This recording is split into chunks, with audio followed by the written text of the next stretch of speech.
शेतकऱ्यांच्या संदर्भात देखील अनेक गोष्टी या ठिकाणी सांगितल्या आणि मग हे सांगितलं की तुम्ही जो काही 1 रुपयात पीक विमा आहे ती पद्धत बदलली. खरं आहे, आम्ही बदलली. तर आम्ही पहिला प्रयोग केल्यानंतर आमच्या असं लक्षात आलं की 1 रुपयात पीक विमा आहे म्हणून अनेक लोक 3-3, 4-4 ठिकाणी विमा काढत होते.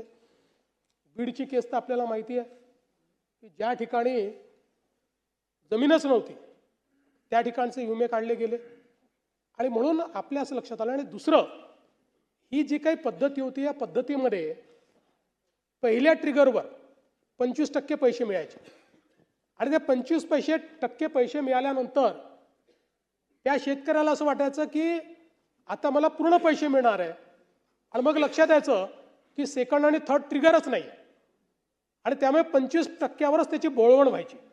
आणि म्हणून ही एकूण जी काही पद्धत होती ही पद्धत ट्रिगरची ही शेतकऱ्याच्या हिताची नाही हे लक्षात घेऊन आपण त्या ठिकाणी ती पद्धत बदलली. नवीन पद्धतीमध्ये आपण आलो, नवीन पद्धतीची विमा पद्धत आपण केली आणि काही ॲश्युरन्स पद्धतीमध्ये देखील आपण गेलो आणि त्या पद्धतीनं आपण आज आपल्या शेतकऱ्यांना मदत करतोय.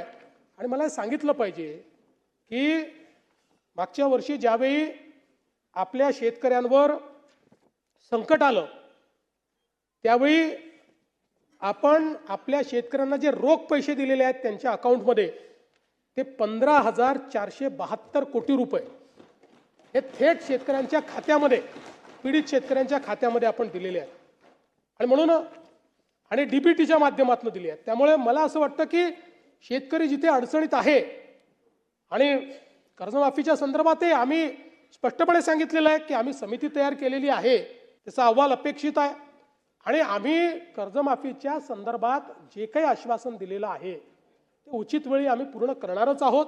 त्या संदर्भात आमचा प्रयत्न असा आहे की आपण ही कर्जमाफी देत असताना मागच्या अनेक कर्जमाफ्यांमध्ये जे आपल्या लक्षात आलं की बँका चुकीच्या पद्धतीचे अकाउंट देतात, जुने अकाउंट्स काढून आपल्याकडनं पैसे घेऊन घेतात. आता आपण ॲग्रीस्टॅक म्हणजे 100% शेतकऱ्यांचं आपण त्या ठिकाणी नोंदणी, त्यांच्या जमिनीची नोंदणी, त्यांच्या सातबाराचा सगळा अहवाल अशा पद्धतीनं आपण एक शेतीचा डिजिटल रेकॉर्ड तयार केलेला आहे. आता हा शेतीचा डिजिटल रेकॉर्ड आधार आणि आधार आपल्याला माहिती आहे की कर्जाचं अकाउंट आधार सीडेड आहे. अशा सगळ्या गोष्टी एकत्रित घेऊन आपल्याला या सगळ्याचा विचार करावा लागेल जेणेकरून जो खरा गरजू आहे त्याला त्या ठिकाणी कर्जमाफी मिळाली पाहिजे.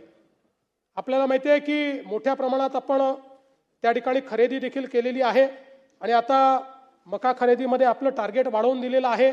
आपला प्रयत्न आता धान खरेदीची टार्गेट आपण वाढवून घेतो, त्याही संदर्भात आपलं बोलणं चाललेलं आहे.